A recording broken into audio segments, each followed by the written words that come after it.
When it comes to food, no doubt you've heard, read, or even said something along these lines. Everything's fine in moderation.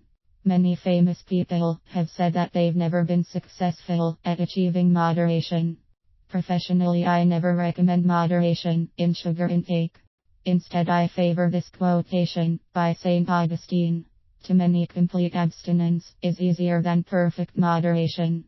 Clinical experience has taught me that some people simply can't achieve moderation around certain foods. Sugar addiction is real. Encouraging a sugar addict to eat sugar moderately makes no sense. It makes as much sense to tell a recovering alcoholic to drink in moderation, or a smoker who's just quit to smoke in moderation. In fact, when you're talking about addiction of any type, moderation makes no sense at all. Many of us should abstain from moderation. In cases of addiction, moderation may be an impossible goal. For some of my clients, a small amount of any addictive substance, alcohol, sugar, whatever, simply leads to more. In addiction literature, the phenomenon is known as priming. When I've brought up priming and sugar, self-styled censors have chastened me online. Apparently researchers have not yet tested such a thing on sugar. My dissertation study, however, showed priming among women with binge eating disorder who were also sugar sensitive. Sugar was a primary food trigger for their binges.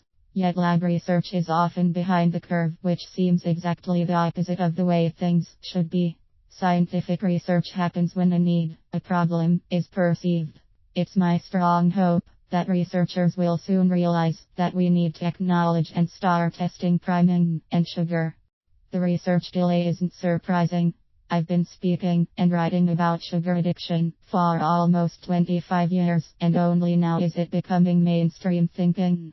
Better late than never, of course. A lack of abundant scientific study in the past didn't make the notion false, though just ahead of its time. Research existed back then, but was limited. Much was done on animals, but not all. Chocolate studies, for example, were always conducted with human participants. But I digress. The moderation myth makes clients feel crummy. The main reason I dislike the myth of moderation is it makes my sugar-sensitive clients feel as if something's wrong with them. That bothers me.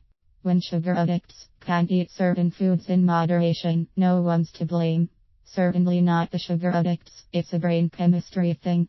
Brain chem is largely genetic. You got what you got. I'm old enough to recall the public service announcements that used frying eggs to show us this is your brain on drugs.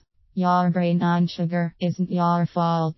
People now agree that sugar is addictive, yet the implications remain a mystery to some. Who cares who says what about moderation? Do what works for you. If it's easier for you to abstain completely than to try moderation, then fail. And then feel crummy about yourself, I strongly encourage you to abstain. St. Augustine would support you too.